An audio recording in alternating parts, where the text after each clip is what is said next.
Hello, committee. Today is Wednesday. It's been a very long Wednesday, but we're still here and we still have good work to do today. Our first order of business is, I call this meeting to order of the House Education Policy Committee. Our first order of business is approving the minutes from Tuesday, March 7th. And we'll see, Representative Lee, I guess you had been asked earlier to take a look at those, and does it look okay? And can you give us a motion for approving the minutes? Sure. Thank you, Madam Chair. I have reviewed the minutes from March 1st, and I move to approve them. Or March 7th? March 7th? Or, oh, correct. Tuesday, yes, March 7th. from Yep. March 7th. Yeah. That's usually a mistake I make, so I appreciate someone else does those So things. we're on the same page. No, I was Yep. reading that Rep. Feist moved the minutes from March 1st. Excuse me. So That's right. yes, I moved the March 7 minutes. Thank you. Any discussion of the minutes? All right, hearing none. All in favor, please say aye. Aye. Opposed? All right, the minutes are approved. All right, we are on now to public testimony for the DE amendment to House File 1269. You know, we had testifiers that signed up ahead of time, so we have a good agenda, but I think we should be able to make it through in the time we have allotted and also have time for member questions. But we will save the questions to the end because I know that testifiers, you know, may not necessarily be able to proceed. Yes, Representative Erdahl, you have a question ahead of time. Yes. Yeah, thank you, Madam Chair. Just wondering, is there a time limit on the testifiers? Yes, that's part of my opening spiel. I appreciate calling a special attention to it. We do want to move through and make sure that we have time for all testifiers. So if you can limit yourself to the 2 minutes testimony, and we again have our committee legislative assistant will help you keep track of the time. We have 3 different colored slips up here. The first one is green, which means that you're at the 1 minute point. The okay, this is all right. This one is 1 minute. This one is the 30 seconds. You've got 30 seconds. And then when you see this neon kind of colored, that means time. And we hope that you can get to your closing thought, and then we'll move on. So. And beyond that, if Elizabeth jumps up and down. Yeah. Isabel. Isabel, yes. And, well, you'll actually hear me asking you if you can come to your closing thought. I hope to, we'll try to keep things on time. We'll give you a moment to finish your statement, but we will make sure that we've got time for everybody to give their testimony today, that it's signed up, and also that we'll have time for the committee to actually do its work and ask questions. All right. So that's some of our introduction here, and I think that we can actually get started then. Our first testifier is Commissioner Jett, Commissioner of Department of Education. Welcome, Commissioner Jett. And since this is the Department of Education, and much of this is related to the governor's policy bill that we presented earlier in the session, Commissioner Jett will have a longer presentation this morning to really inform the committee of some of the thinking and the highlights of what we have presented in this policy bill. So please proceed, identify yourself and proceed, Commissioner Jett. Good afternoon, Madam Chair and committee members, and thank you for allowing me to have more than 2 minutes as I was looking at this. All right. So my name is Willie Jett, and I have the pleasure of serving as the Commissioner of Education. Thank you for the opportunity to share my support for your education policy omnibus bill. I first want to thank you for including so many provisions from the Governor and Lieutenant Governor's policy bill, which is predicated on our Due North education plan and seeks to work toward the goal that every child receives a high-quality education, no matter their race or their zip code. We've been working on these proposals for many years, and I'm happy to see all of them in this bill. The proposals in this bill focus on centering the whole child in all that we do and builds Minnesota's world-class education through safe and welcoming environments with caring and qualified teachers so that students as unique individuals are seen, valued, and heard as they come into our school buildings every day. I want to highlight the importance of a few of the packages in my comments today. First, creating a safe and welcoming environment requires providing programs and supports where students see themselves in their education and feel protected. Thank you for embedding ethnic studies and indigenous education for all in our academic standards while still allowing students flexibility in their schedules to pursue their academic interests. We have filled staff supports funded during the 2021 legislative session, and this will embed the fabric of our increasingly diverse state across all of our academic standards. I also appreciate the inclusion of all the past due proposals for American Indian education, from honoring a student's right to wear items of cultural significance at graduation ceremonies, banning mascots depicting American Indians, and creating Indigenous Peoples Day, to empowering American Indian parent advisory committees. Also for allowing data sharing with tribal nations. All of these take the necessary steps towards supporting some of our most underserved students. We know that students need to be in classrooms to succeed academically. Every minute that a student misses instruction has a detrimental impact on their learning and subsequent achievement. This is why proposing next generation alternatives to exclusion is critical to the academic, mental, behavioral, and social emotional trajectories of our young learners. The implementation of system-wide non-exclusionary discipline practices, a package the department has proposed for several years, is paramount to keeping students in the school setting and committing to their success and closing the achievement gap. This policy language works in tandem with investments proposed by the governor and lieutenant governor to support professional development in the non-exclusionary discipline practices, alternatives to suspensions, and model discipline policies. Next, caring and qualified teachers is another prong in meeting the needs of our students.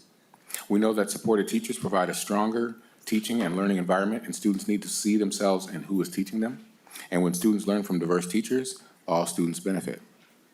I am thankful that this bill builds upon the funding passed in prior sessions by establishing a goal for more diverse teaching workforce and embeds cultural competency and expectations for our educators across the range, or this range of statutory programs.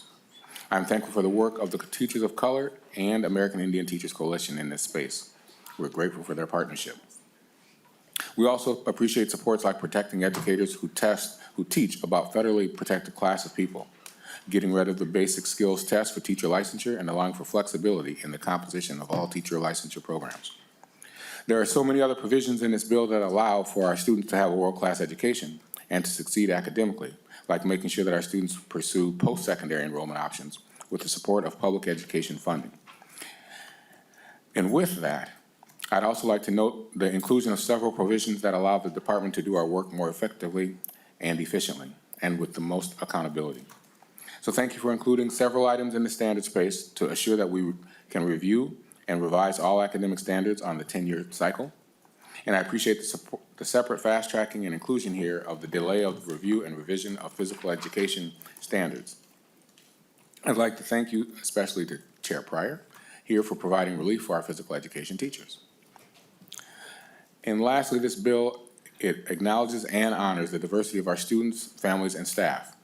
Again, by keeping students in the classroom, by creating opportunities for all students, by diversifying the teaching profession, and promoting a range of worthy policies that seek to increase transparency and accountability. So again, it's clear that we share many shared goals, and I'd just like to thank you for the opportunity to offer my support of this bill. Thank you, Commissioner. Next up, I have Matt Shaver. And Melinda Lowe is next on my list, and so if you can be ready to get up in a moment, please identify yourself and proceed. Chair Pryor, members of the committee, good afternoon. My name is Matt Shaver, and I'm the Policy Director at EdAllies. Thank you for the opportunity to share some thoughts on the DE amendment to House File 1269. We want to thank Chair Pryor for authoring the bill. EdAllies strongly supports the inclusion of Representative Sensenmer's ethnic studies provisions in Article 2, Sections 10 through 13. Additionally, the inclusion of Representative Richardson's non-exclusionary discipline policies that will help keep our youngest learners in school in Article 2, Sections 22 through 37. We strongly support all of Article 3 on American Indian education that Representative Keeler has led on, which will make schools a more affirming space for students. We also support Article 4, Section 26, which is the BA exemption for world languages and culture and performing arts and visual teachers, which creates a route to the classroom for teachers who have tremendous amount of to offer to students. I want to thank Representative Hill for your leadership on that one. We also support Article 4, Section 46, which is the short call subpilot to begin addressing the lack of eligible subs, impacting meaningful student learning opportunities and exacerbating teacher burnout. We hope that with the passage of universal meals in this body, and as we await action from the other body that shall not be named, that the alternative meal prohibition in Section 7, Article 2 is quickly made obsolete. The Attorney General has weighed in clearly that alternative meals are inherently demeaning and have no place in Minnesota schools, but we appreciate the cover there in statute as well. Finally, I'm going to put on my Solutions Not Suspensions Coalition hat on quickly. We ask that we please consider amending this bill to include a ban on seclusions for students in kindergarten through 3rd grade. The Department of Education supports this proposal. Seclusion doesn't work. It causes trauma to the child, and we need to stop using ineffective tools. A seclusion plan for our youngest learners would ensure that a young child is not locked in a room alone while screaming in terror to be let out. We should stop doing that to little kids in this state. We want to thank Representative Pryor for this very strong policy bill. Thank you to members of the committee for the opportunity to testify. Thank you all for your public service to our state. Thank you. Next, Melinda Lowe.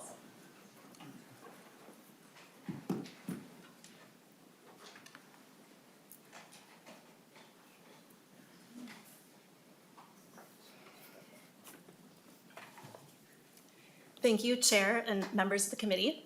My name is Melinda Lowe. I'm from Excelsior. I am just a mom of 7, no fancy credentials, but I'm here today because I'm opposed to the changes in language for PSEO admission using faith-based statements.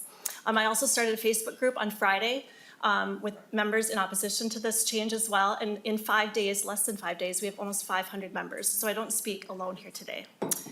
25% of PSEO students currently attend PSEO at faith-based institutions. There's a long-standing precedent of PSEO students attending colleges that require a statement of faith. There is no good reason to change this now. It is obvious that this change will force these institutions to choose between their deeply held religious beliefs or stop offering PSEO in person.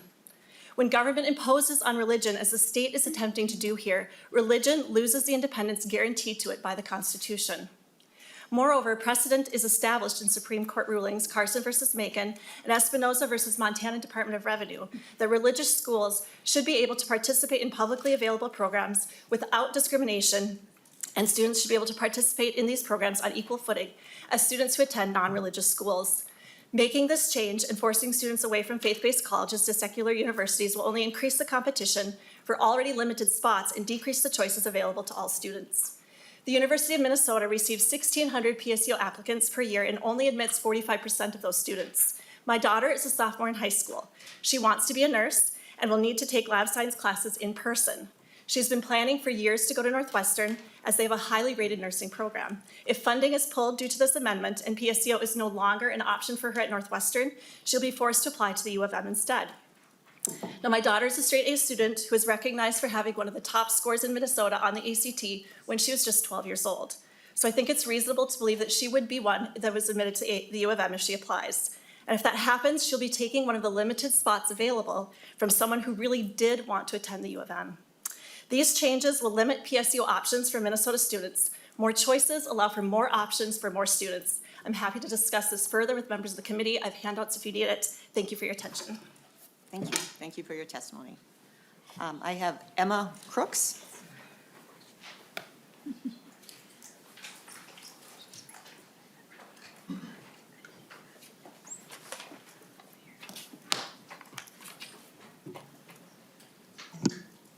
Good afternoon. My name is Emma Crooks. I'm a senior in high school and a PSEO student at Northwestern, and I'm from Faribault, Minnesota. I'm here today because of the clear attack and setback on educational freedom. I've had the amazing opportunity of taking PSEO courses through the University of Northwestern, and because of that, I'm not far from my associate's degree. I'll be the first of my parents' 5 kids to leave the house for college this coming fall. But with the language in this proposed bill, I may be the only one of my parents' 5 kids to have ready access to important educational opportunities that can set them up to succeed and learn from schools that have the same values and beliefs as they do. When considering various PSEO programs, flexibility and having options is extremely important and valuable. The freedom to choose which institution fits a student best is something I hope we can all agree is important. My PSEO experience at the University of Northwestern as a homeschool student and a follower of the Christian faith has been irreplaceable and has really been a milestone of educational growth and leadership development for me. I desperately want the same for my siblings and other students with similar beliefs or educational backgrounds, because every student deserves the opportunity to challenge themselves and enroll in the PSEO program of their choice in order to get and stay ahead. But by removing any school with a statement of faith requirement from PSEO eligibility, you're removing the right of students of faith to be allowed in a safe and comfortable learning environment like any student in any protected class would get. There is no credible evidence to suggest that this change is necessary, useful, or beneficial at all. Instead, it clearly harms and cripples schools and families with a certain worldview, hindering the educational freedoms of students like me. I'm asking you to strike lines 19.8 through 19.11 in the original versions and to recognize that this is a significant step backwards for educational freedom. Thank you, Madam Chair. Thank you. Mitchell Louder.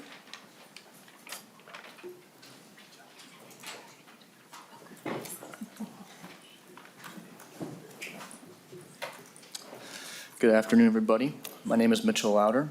I'm a PSEO student at the University of Northwestern St. Paul, and I'm from Arden Hills, Minnesota. First off, I'd like to say that the Minnesota PSEO program has been a tremendous blessing for myself as it has tested my faith and grown it, and I want that availability to be available to my siblings and other students in the state. However, that requires maintaining the faith statement, which maintains the culture on the University of Northwestern, where I attend, and also the other universities and colleges in the state of Minnesota. So I'm here today to encourage you all to strike lines 19.8 through 19.11 in HF 1269 and SF 1311. I see this as a secularist attempt to stop religion, and you might say that, oh, hey, we have a separation of church and state, which is not entirely true because that comes from a letter from Thomas Jefferson in 1802, excuse me, not a actual legal document. After all mankind's conflict is religious, and in the state of Minnesota will be encouraging or discouraging religious activity. So, and at the end of the day, my message is this: you will be encouraging religious activity or not. So you'll be picking between religions that have stood the test of time or secularism, which leaves the question of meaning of human existence to ambiguity. So again, I encourage you to stop the march of secularism in Minnesota by striking lines 19.8 through 19.11 in the original versions of HF 1269 and SF 1311. Thank you. Thank you. Karen Miller.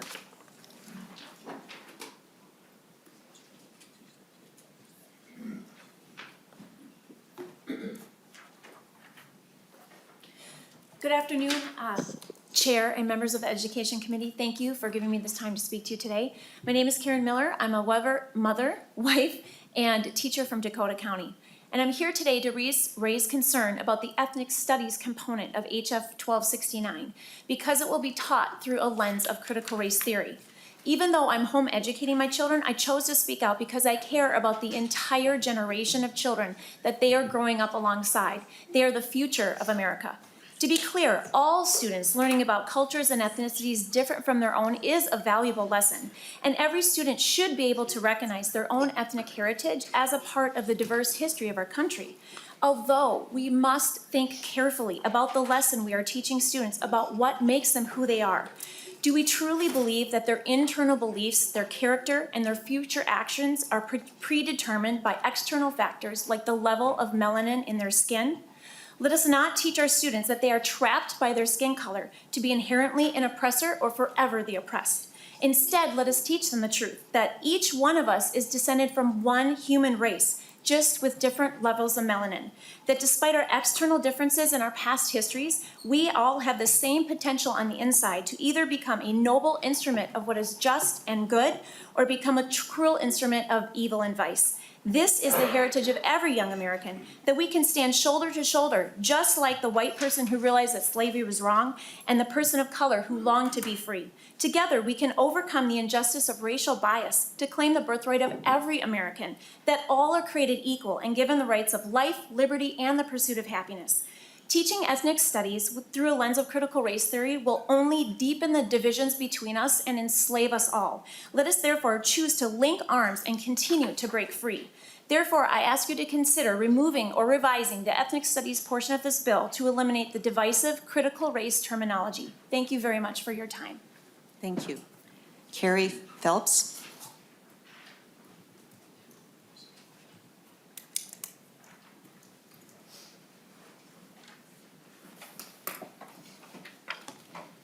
Hello. I'm Carrie Phelps. I'm a parent and I'm a citizen of Representative Boehner's district concerned about the rising cost of college and the mountains of student loan debt many students acquire to obtain a college degree. I'm not a professional lobbyist, nor am I affiliated with any institution or organization. In my free time, I do moderate Minnesota's Homeschooling for College Credit online group, which is simply an indicator to you that I do invest my personal time into helping students get college degrees without incredible debt. As such, I am very concerned about the inclusion of lines 19.8 through 19.11 in this bill, which I believe would negatively impact PSEO opportunities in the state.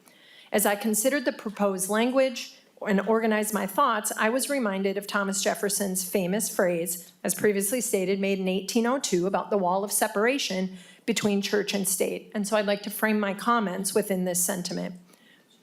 I am proud of the state of Minnesota for the respectful way that the state and sectarian institutions have worked together to provide educational opportunities to students of this great state, consistent with Section 16 of our Constitution that protects freedom of conscience.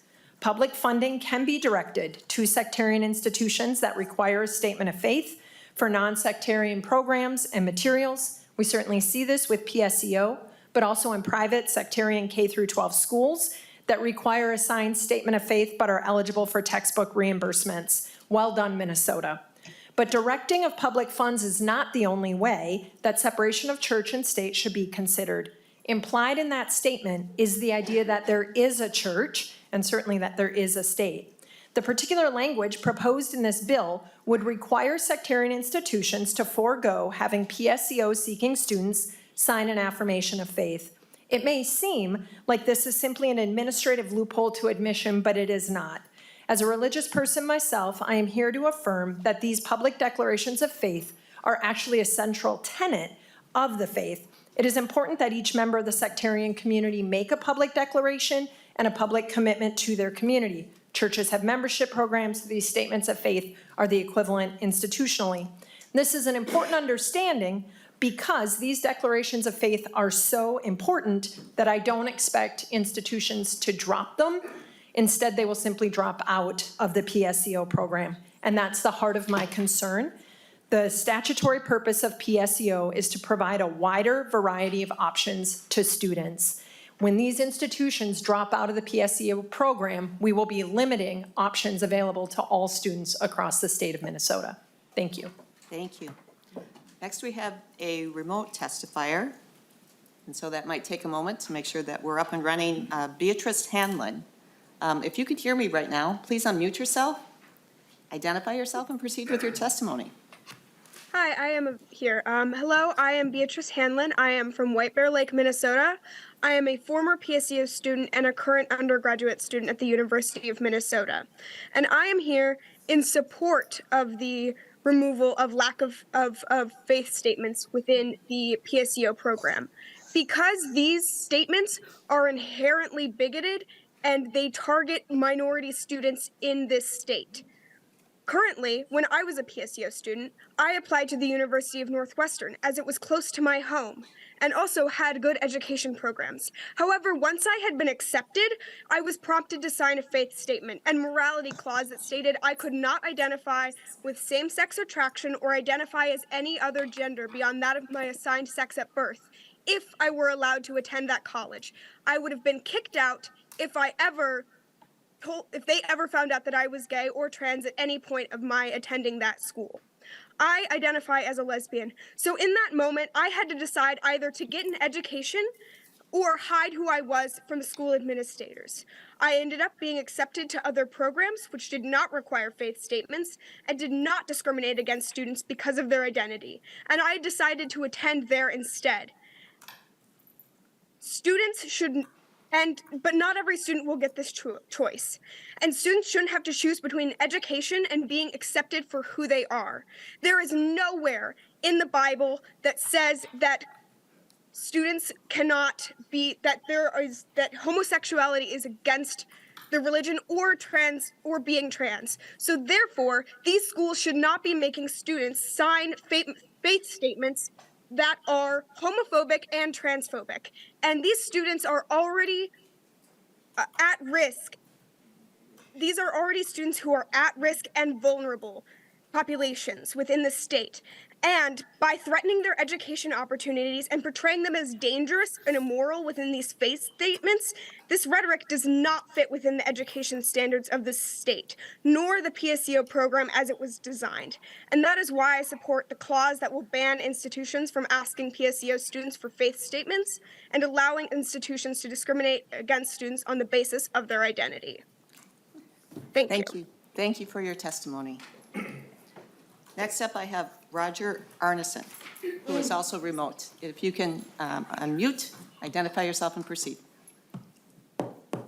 Thank you, Madam Chair and members. My name is Roger Arneson. I represent the Elementary Principals Association and the Secondary Principals Association, and I appreciate the opportunity to come in here and testify today on the policy bill. And as you note in your packets, the two associations have submitted letters regarding the disciplinary provisions that we have some concerns about. The two associations represent 2,000 school principals and assistant principals in public schools throughout Minnesota. And of course, the committee has heard multiple descriptions of the intent of this legislation regarding discipline. And you all know that in the end, it's the language in the bill that controls. We would urge you to look closely at that language. We actually hope that this is the beginning of the discussion on this language rather than the end of it. And we hope that in the end, we're going to have a bill that we can all support. In making your decisions, there's two issues we believe that you have to think about in addressing the disciplinary issues. And of course, the first is what we call the racial disparities in suspensions. And then second is the use of suspension overall for student behavior. And that use of suspension for student behavior, we're talking about for the safety and security of what's happening in our schools and for the social and emotional development of our students. The current language, in our opinion, poses significant challenges for schools and student behavior. At the outset, we'd want you to look at, relative to the elementary school suspension provisions, is it good policy to divest elementary principals of the authority to suspend a student who poses a safety threat to themselves or others? The Elementary Principal Association believes that actually the language of restricting suspensions generally is a good idea, but we do think principals should continue to have the authority to suspend a child who may pose a safety threat to themselves, staff, or others. The recess standard, as you'll note from the letter, we actually talked very positively with the decisions on changing restrictions of recess, but the standard that's used here is actually we can only use restriction when the student is likely to cause serious harm, which we think is much too high of a standard, and that standard ought to say safety threat. The third part here that we'd want you to look very, very closely at is, and this is embedded in the language, but school principals would be divested of the authority to suspend a student who engages in what we would describe as racial harassment, bullying, sexual harassment, class disruption, possession of drugs, theft. And we do like to use, and school principals do use exclusionary, non-exclusionary discipline in the current practice. But at the end of the day, it is a last resort sometimes to suspend students. This bill would basically say that we can no longer do that. That poses a significant problem for school principals throughout Minnesota. And We Mr. believe it's Arneson? essential that resources be. I have a feeling that you're wrapping it up, but I will. I did let you go past your time, just so I'm you're aware of sorry. that. But I know you Sure, I think needed I'm to say notorious this. for going past my time. I appreciate the committee's attention, and let's just leave it at, we'll continue to work with you on these issues. Thank you, Mr. Arneson. Next up, we have Claire Luger.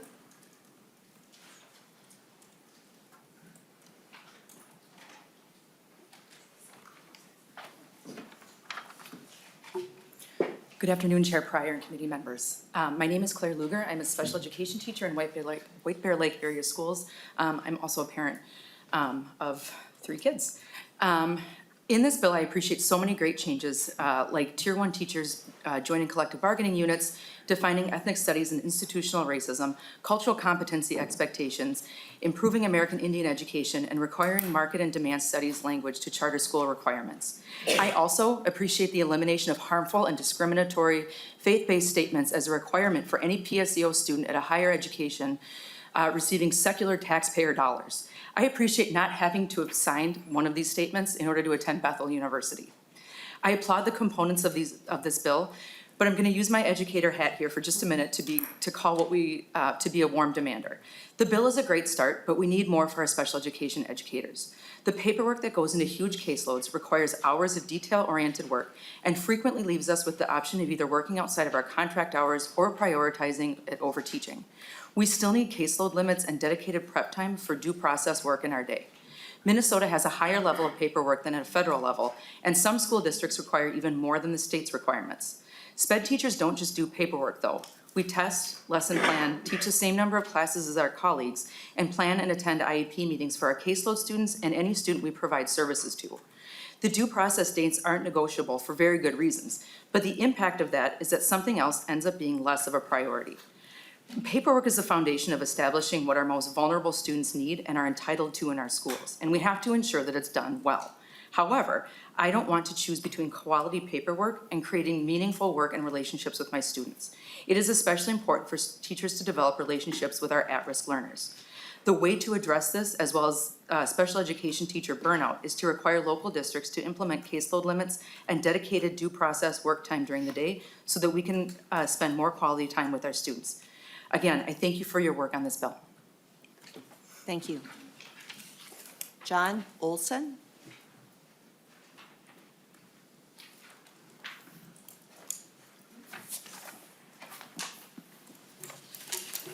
Good afternoon, Madam Chair, members of the committee. I'm John Olson. I'm a member of the board of the Minnesota Science Teachers Association, and about a year ago, I retired from the Minnesota Department of Education, where I was a science specialist and worked on science standards. I'm here to address the graduation requirements in science, beginning with line 922. The current graduation requirements have 3 parts: credits, courses, and standards. 3 credits of science included 1 credit of biology, 1 credit of chemistry or physics, and 1 nebulous elective credit. Within these courses, students must satisfy all the standards in earth and space science, life science, and either chemistry or physics. When this bill, House File 1269, was introduced, the specific courses were eliminated, leaving only the requirement for 3 credits and the achievement of science standards. The current bill before you reverts the graduation requirement to what was previously. This is an improvement over the introduced bill. However, there is still an issue in the reference to the elective credit. The Minnesota Science Teachers Association advocates for the replacement of the elective credit with a requirement of 1 credit of earth and space science. Understanding the areas of geology, meteorology, and astronomy is critical for our citizens and our economy, which is highly dependent on the use of natural resources, wise management of water, and advances in modern technology. The science standards were written with the expectation that students would study earth science concepts in 6th grade and again in high school. Without a specific course requirement to guide districts, many students would miss the opportunity to learn these valuable concepts. Due to the content demands of the science disciplines, science has separate teaching licenses in life science, chemistry, physics, and earth science. These licenses are tied to specific courses, and without this correlation, there is a likelihood of having inadequately prepared teachers teaching the earth and space science concepts. I encourage you to include the earth science as a course that's required for graduation. Thank you. Thank you, Mr. Olson. Caitlin Snyder.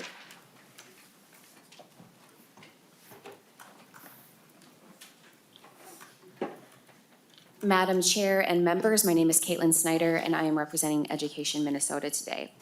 First, I would like to thank the chair and the members of the committee for advancing a number of priorities that are going to help support our kids in our classrooms. Language from the Teachers of Color and American Indian Teachers Act that support culturally responsive schools, the American Indian Education Act and the Indigenous Education for All, the inclusion of ethnic studies, making sure that all of our students can access PSEO programs across the state. These are going to make a difference in our students' lives. One piece in particular about that is culturally responsive training added to the principal development and evaluation. We really appreciate this. We know this is part of the reason why our members in the first few years of teaching can struggle in environments if they don't feel supported as well by their administrators. As a union representing educators, I'd also like to thank the committee for their work to improve the working conditions in schools. There are numerous provisions throughout this bill that will have a real impact on people's lives. We appreciate the inclusion of language from the Education Support Professionals Bill of Rights to make sure that workers are paid on e-learning days and provided an opportunity to work. This is not a cash cow for schools. This is an opportunity for everyone to be participating in the full school experience. Allowing Tier 1 teachers to join the bargaining unit, allowing our early childhood, family education, and adult basic education teachers to have the same due process rights as all other licensed teachers. Curricular policy language that will protect members. We've seen in other states some concerning trends, and so this will help make sure that we don't see the same movement limiting free speech here in Minnesota. Lastly, thank you for the inclusion of items from the Removing Barriers bill that will give greater access to world language and arts teachers without a bachelor's degree throughout the tiers, and removing the basic skills test for teachers. This will move, I believe it's 800 some teachers immediately from Tier 2 to Tier 3. Thank you, Madam Chair. Thank you. Shep Harris.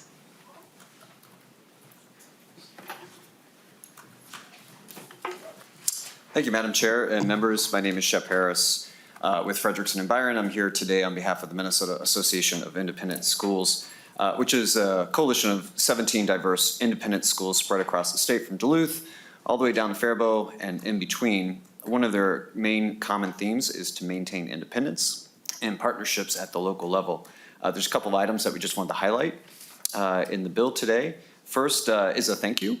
In Article 1, there is a section which allows for transportation agreements between the school districts and with non-public schools. And this flexibility helped support students and families during COVID, and clearly we've seen that its worthiness has been proven, so we appreciate the inclusion of that language so it can be continued.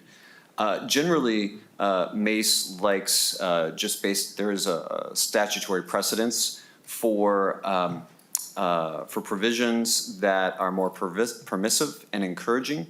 And so for their items in this bill that are mandatory, we would prefer that they are more permissive and encouraging for independent schools. So specifically in Article 2 regarding reporting records.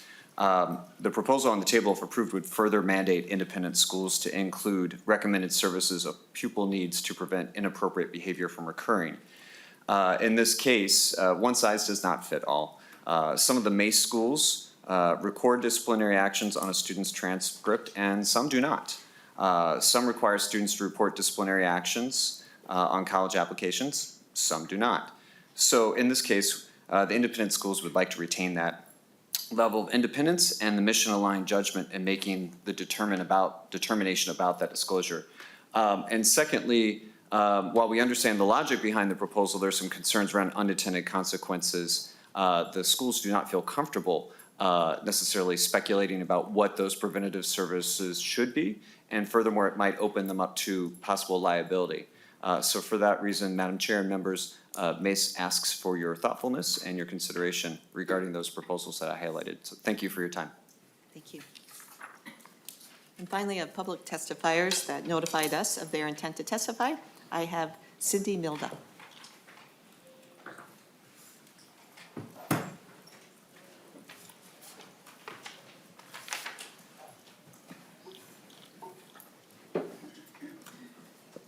Madam Chair and members of the committee, ha mitakiapi, shantewashte iuha nape chiyuzapi ye, ma Dakota ye, shakpe mide wakantuan oyate hematahan, Amos and Rose Crooks tioshpe hematahan, Dakota ia pijiti yuha mani wi de miye, washichu ia Cindy Milda imakiapi ye. In Dakota, I said, hello, my relatives. I greet you with a good heart and a warm handshake.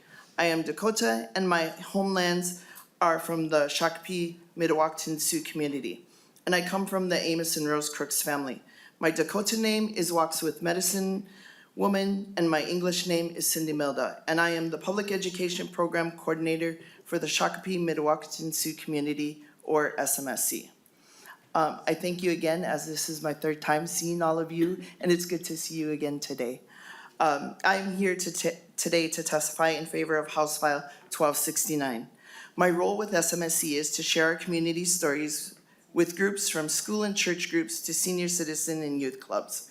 When I turned 18 years old, just 38 years ago, I was denied the right to vote in my home city, county, and state. SMSC members were subject to land status in a city that considered us illegal aliens. It took Minnesota Supreme Court action in 1985 to restore our vote. Another story I would like to share with you today is when my children were in school, I would keep them out of school for Indigenous Peoples Day. It was a special day to celebrate our Dakota culture and who we are as Indigenous people. It wasn't to have them skip school, it was to educate them who we are and where our ancestors came from.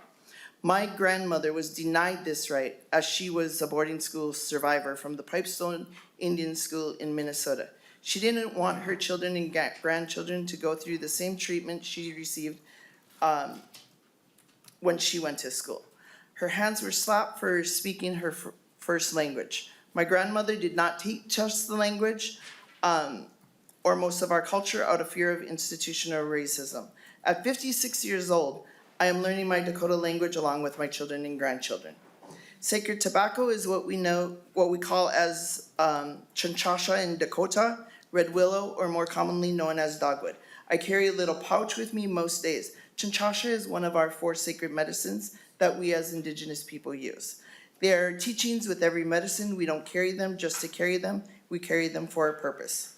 Prohibiting a public school district or charter from adopting a name, school, or image of American Indian tribe, custom, or tradition as a mascot, nickname, logo, letterhead, or team name for the district or school without a tribe's consent is inexcusable in this day and age.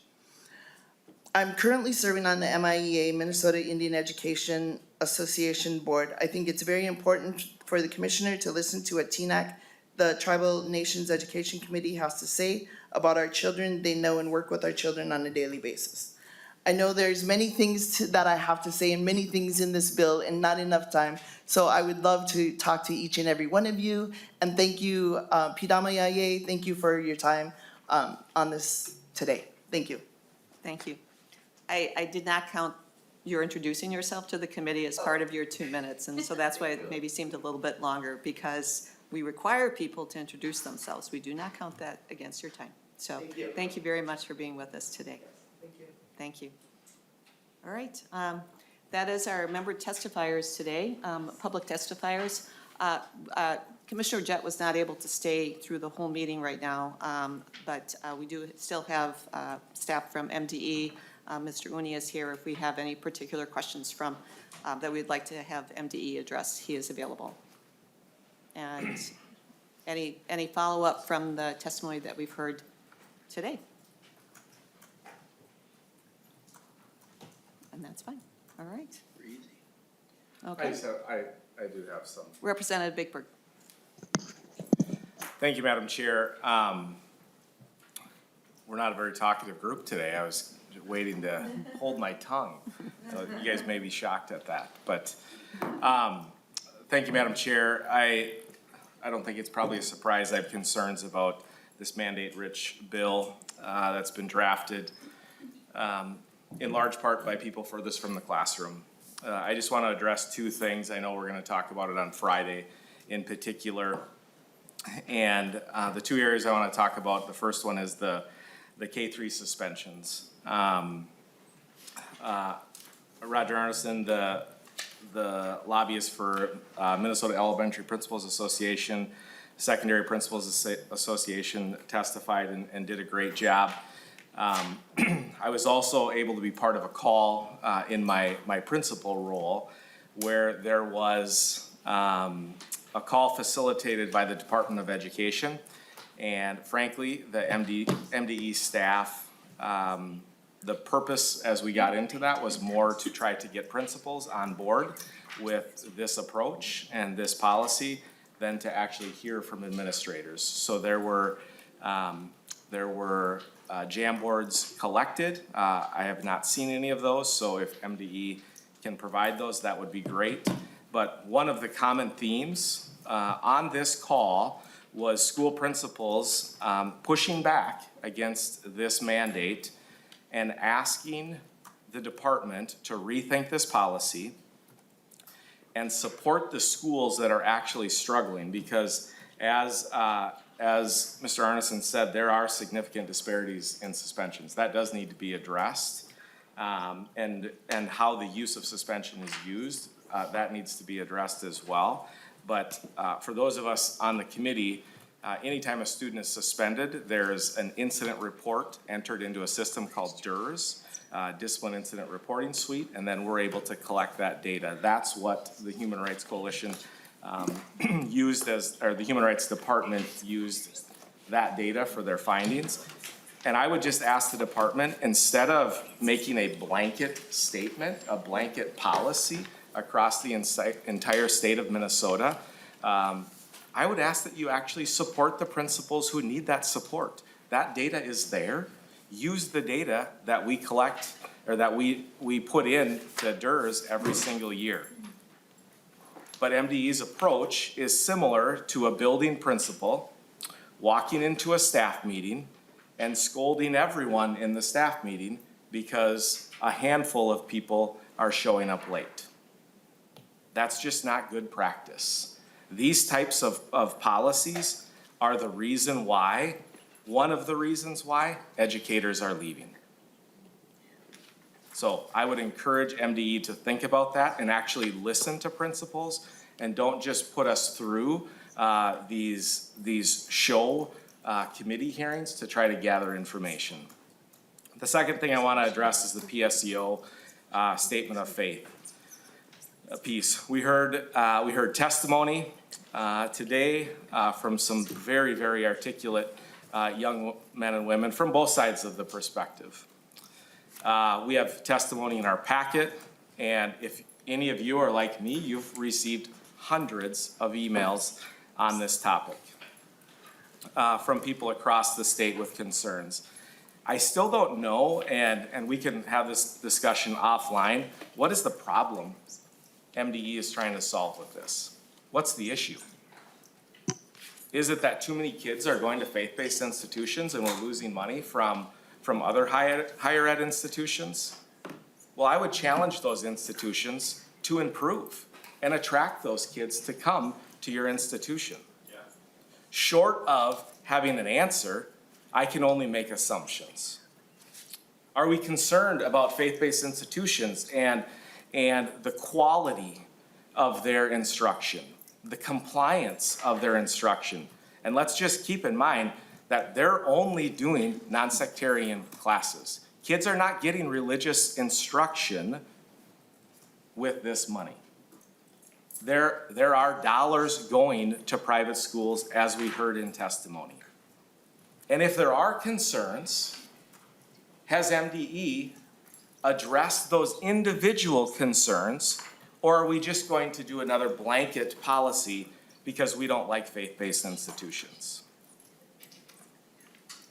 There's no requirement for a student to go to a faith-based institution.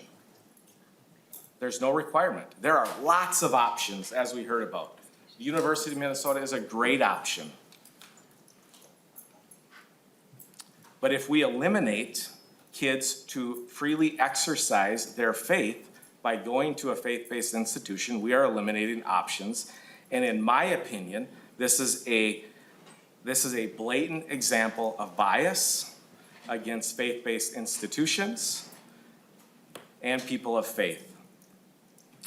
Now, I have a lot of respect for Commissioner Jett.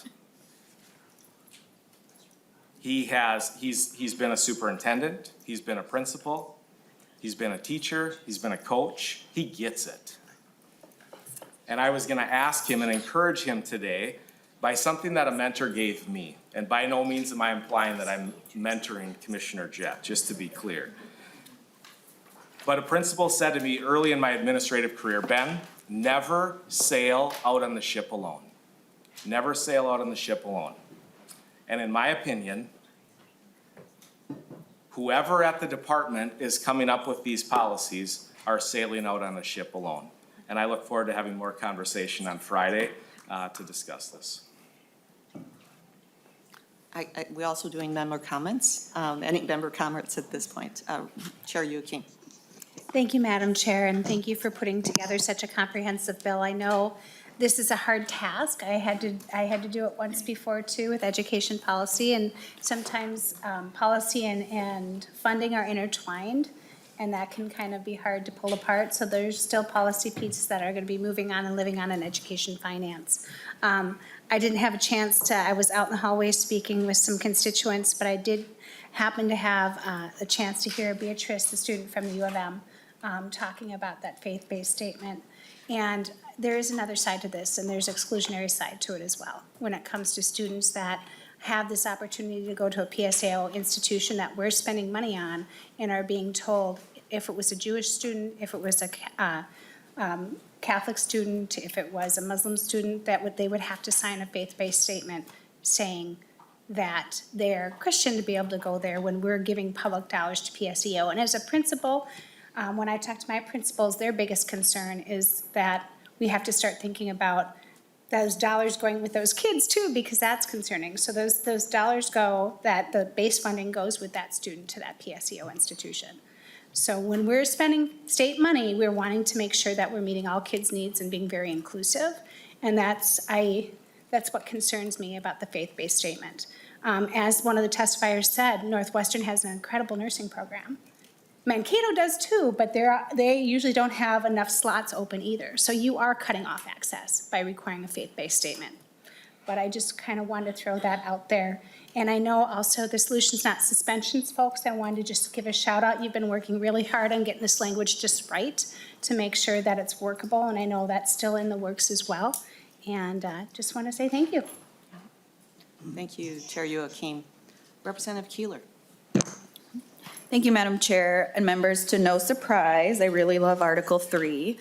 Thank you for that. I think it is absolutely important that every individual in Minnesota deeply understands Indigenous history, particularly what has happened on our land specifically. The only area that I just want to bring a suggestion back to that I made as we talked through it is 7.1.16 with the transfer pathway, just making sure that we establish that it can be a 2-year college and tribal colleges. So saying that from this lens and public intent, that we make sure that we're building in our tribal colleges as options with this pathway as well. Thank you.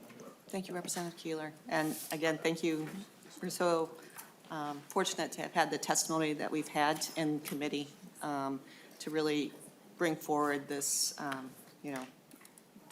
these articles. I mean, we put it into statute, but I think this is one of those opportunities where we've had to do some really, really good work in partnership with people that need to have voice and to need to be seen and need to be represented in our education bill. So we are very, very fortunate in the work that we've been able to do and that we can do going forward. Thank you for all the work. Representative Mueller. Thank you, Madam Chair. And before I start my testimony, I just wanted to ask, I saw Joshini coming up and talking to Representative Frazier. Did you have something that you wanted to share with everyone? I just wanted to make sure there wasn't anything going on between the agency and the representative. I can speak to it if you like. That would be fantastic. Thank you. Representative Frazier. Thank you, Madam Chair, and thank you, Representative Mueller, for paying attention to that. I asked Mr. Yoni if we had any evidence of institutions rejecting folks that did not comply with the faith-based statement. His response was that he asked the institution if they used that as a qualitative, one of the qualitative tools to decide if folks would be admitted, and they said yes, they do. And Representative Mueller, further comments? Thank you so much. And it's good to have all that information for all of us to hear. So that's really good for all of us to have. I guess as we look, I kind of want to piggyback just a little bit off of what Representative Bakeford said, in the sense that, this is a pretty heavy mandate bill. I tried to go through and start counting the mandates as we were going in here, and just in Article 2 alone, there's at least 10 different mandates that are pretty heavy for our schools, and we talk about how important it is for us to have local control. in our packets, that was posted online and then in here, the letters are broken up by letters of support and letters of opposition. And in the, of course, this is not coming up right now, there it is. In our letters of support is a letter from the Association of Metropolitan School Districts, Minnesota Association of School Administrators, Minnesota Association of Secondary School Principals, Elementary School Principals Association, MREA, MSBA, and Schools for Equity in Education, SEE. And so what I found interesting that it was in the letters of support was that the concerns that they had actually outweighed the support that they had. They have quite a bit of concerns about new reporting requirements that I talked about in Article 2. They have quite a few concerns about the change to school discipline, about written policy on curriculum that should be made at a local level. They are very concerned about the elimination of pathways to Tier 2 and Tier 3 school licensing, concerned about some of the way that we define teachers, instructional days, and about making class size, student testing, and students to personnel ratio terms as a way for us to for the bargaining unit to start including that.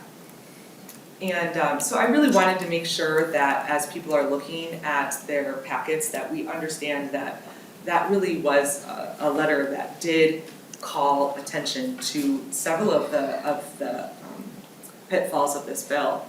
I personally am thankful that we have the short call substitute language in there, which is something I've been working on for a while. I'm concerned about that it's not as flexible as I wanted it to be, but I know that it is an incredible need for our schools, and I really would challenge us that if that's something that is a priority for us, that we would pull that out and pass it very quickly so that we can have it, so that we can actually have help for our students in our schools right now.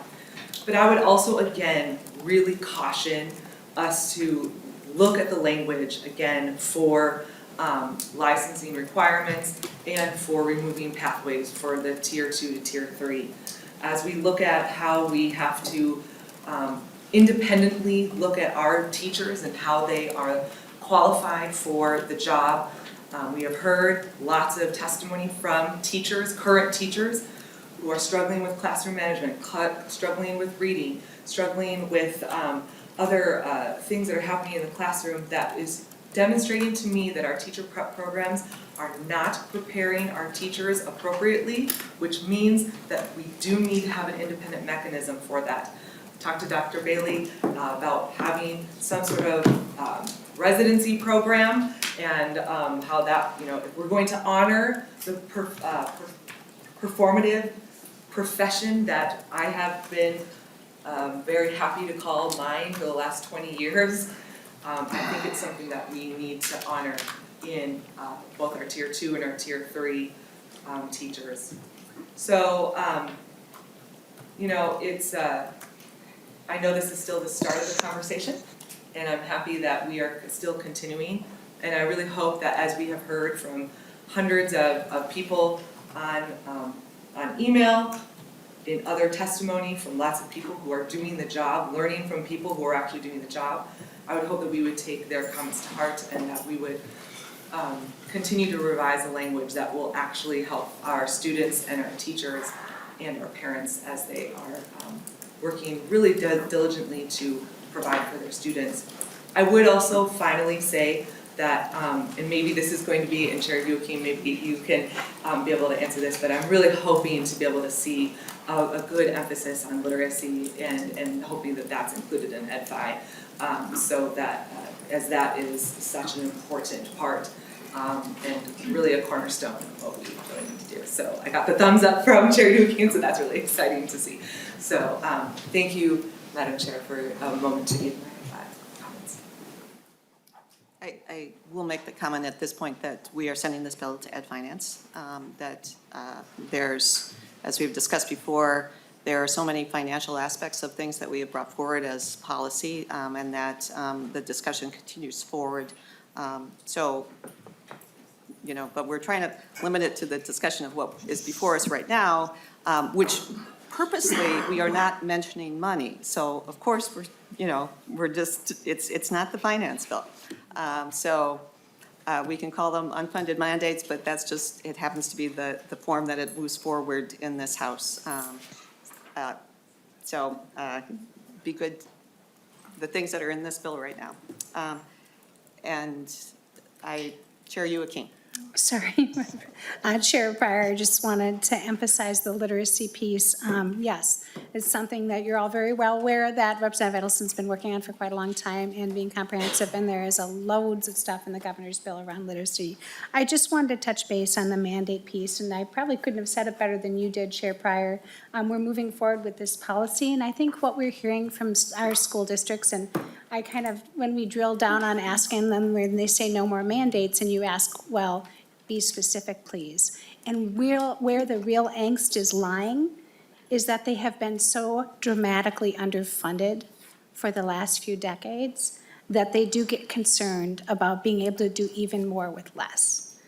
And I think that discussion will hopefully after this year start to take a turn, because we still have to think of some what you would call mandates, I would call accountability for the dollars we're giving our schools to close the opportunity gap and to do the good work that they're doing.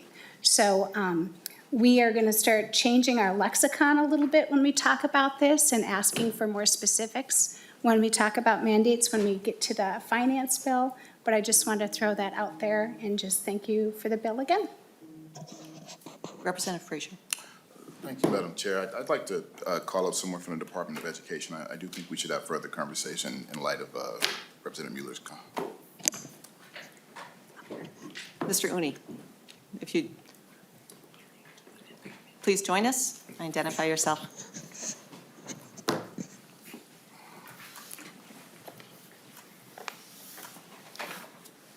Madam Chair, committee members, my name is Adosh Uni. I'm the Director of Government Relations for the Minnesota Department of Education. Thank you. Representative Frazier. Mr. Uni, we've heard some of the testimony that from some of the folks that are participating in PSEO programs and some of the faith-based institutions, and they've talked about the fear of being excluded. But then we heard direct testimony from someone that was actually excluded because of the faith-based statements. I'd just like for you to speak to kind of how you came to the decision around this policy, and speak to also if you believe there's going to be any exclusion from the programs based on it. Mr. Uni. Madam Chair, Representative Frazier, this matter came to us, it's been several years. This matter, I think, first came to my attention working with the team that oversees PSEO in our department back, I think, in 2017 or 2018. Where we heard from families and students that there were interest in attending PSEO programs offered at certain institutions, and that they were not able to, or that they found that there was a requirement of a faith statement that they were unable to complete for various reasons that was required for entry into the program. We looked at administrative solutions for this. We did have conversations with some of the institutions and found ultimately that because there wasn't a specific statute in the books that stated that admissions policies had to be non-sectarian, that policy could be allowed. There's other reasons around that. Private institutions and private sectarian institutions under case law is allowed to participate. I think that's from the early or mid-90s.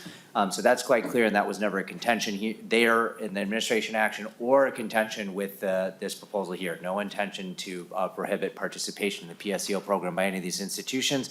Additionally, there's a law in the book that says any courses that are provided by these institutions cannot be sectarian, and there's no assertion that that is not being followed as well. And I believe, on some websites from these institutions, they are quite clear that none of the PSEO funding can be used for sectarian purposes, and there's no assertion there. So all of those come together to say if there wasn't a clear law in the book saying that admissions policies couldn't be sectarian, that an administrative action couldn't be taken to prohibit. So for the past several years, the administration has come forward with a proposal to not allow statements based on someone's protected class, and in this case, we're using the specific words of faith statement required in the admissions process. To the second portion of the question, would this result in the exclusion of any individual student to participate in this program? No, the impact of this proposal would be to remove a barrier of participation by any student into a PSEO program.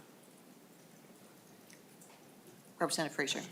Thank you, Madam Chair. So, I mean, when I hear you walk through how you got to this decision to put this policy in place, I mean, it sounds like to me, if we don't put this in place, what we could be furthering with taxpayer dollars, which I don't think most taxpayers would agree, is situations where schools could openly exclude folks for their protected class status. Mr. Uni. Madam Chair, Representative Frazier, yes, if a faith statement is required for entry into these programs, it would be on the basis of their religion. Representative Frazier. Thank you, Madam Chair. That's all I have. Thank you. Thank you, Mr. Unu.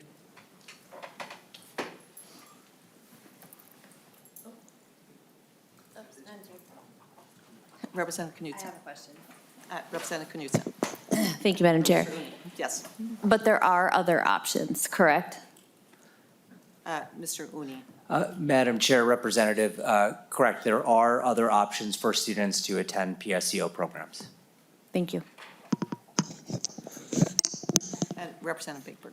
Yep. Thank you, Mr. Uni, for coming up. So I just want to clarify, there's never been a concern about these faith-based institutions that you're aware of crossing that line of sectarian versus non-sectarian. And I'm using your testimony, so. I think he said in courses, is what I heard him say, Mr. Uni. Yeah, Madam Chair and committee members, to Representative Knudsen's question as well, I'd like to add some clarification because that also adds to the history of how we got to this as well. So I appreciate you actually bringing that question up around the options. But to Representative Bakeberg's question, we have not had any issues raised, or I am not aware of the team receiving any issues around any of the institutions that require faith-based statements for admissions having any issues with offering sectarian courses. That law is quite clear on the books, and we haven't had any issues there. So that's about course offering. This is about admission statements where we do have an issue with, we have and can see, and I think the institutions would say that there are faith statements required for admission into their PSEO programs. To the other options question, portion of the history as well that is that some institutions will offer on-campus PSEO opportunities as well as online PSEO opportunities. We've heard is that the faith-based requirement in statement requirement in the admissions process is required for the on-campus attendance, but not required for the online attendance. Our belief is that any opportunity in a state-based PSEO opportunity or state-based PSEO program should not have a barrier to entry, regardless of whether it's online or on campus.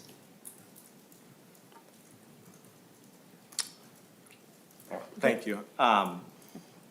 So I just want to clarify, so students across the state of Minnesota have multiple options for PSEO. And so the issue that the department has, just so that I understand and can process it, is the issue of the on-campus admission statement of faith. Is that, to narrow it down, is that? That's the way I'll just add in my comment. Simply, what I understand is that the department's position is that they have issue with a student that is going to be on campus at a faith-based institution. They cannot require a statement of faith. I would assume that faith-based institution has a desire to maintain their environment. So I'll leave it at that, and I believe they should have that freedom to do that. And we'll talk more about that. So I think we were having a good discussion here, and I will go to Representative Frazier as we continue this discussion. But also, I think that some of this will probably be good offline too, but Representative Frazier. Oh, thank you, Madam Chair. I don't even know, maybe this is a statement, maybe I'll get to a question. But no, I think to what Representative Bakeberg was saying, I think, when we're talking about options, I think the idea is that we're using taxpayer resources to allow for students to have this opportunity. And it shouldn't be limited to a particular way to have the opportunity because the student doesn't want to comply with a faith statement from that institution. I think that's what I'm trying to get at. The student shouldn't have a narrow access to these opportunities because they can't comply with a faith statement from that institution that is accepting taxpayer dollars to provide this service. And I think when we talk about access and options, we want there to be more options. We want students, if this is the closest institution that they live to have that experience. My daughter spent a bulk of her 2 years, junior year and senior year in PSEO. She loved it. She got to go on campus to do it. She was closer to more options though. And if we had to avail her of a school that did a faith-based statement and she couldn't comply with that, she would not have had that opportunity.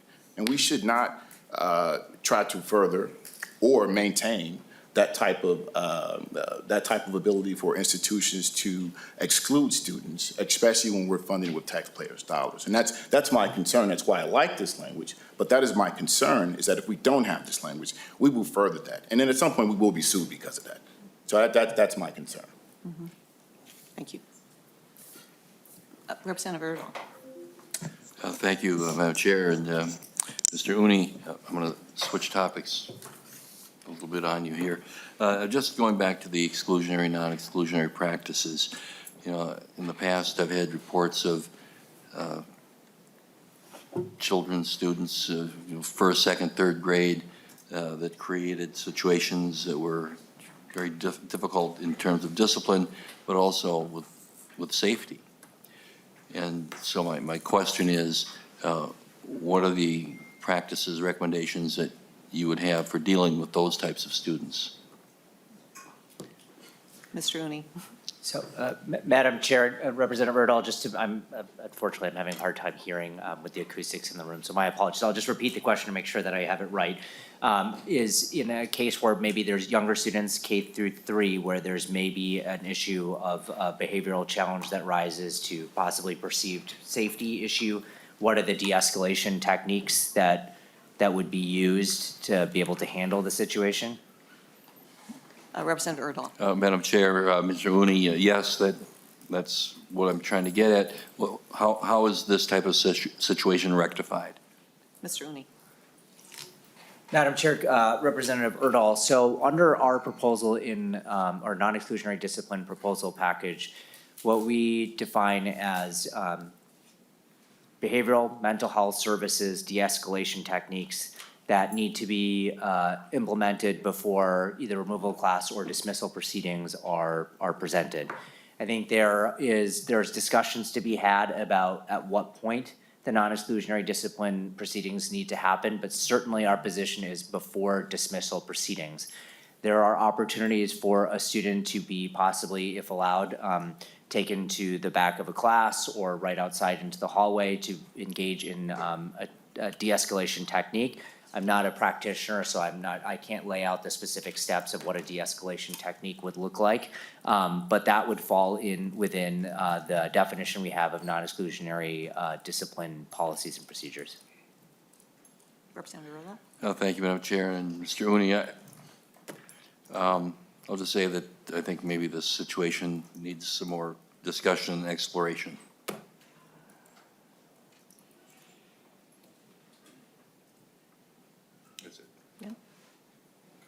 I have no more member question. We will be back on Friday though, and we can have more member discussion at that point too. All right, so we do have amendments that will be due tomorrow at noon, and we will be marking the bill up on Friday. And it's 8:30 in the morning on Friday, and it's in this room. All right, the meeting is adjourned.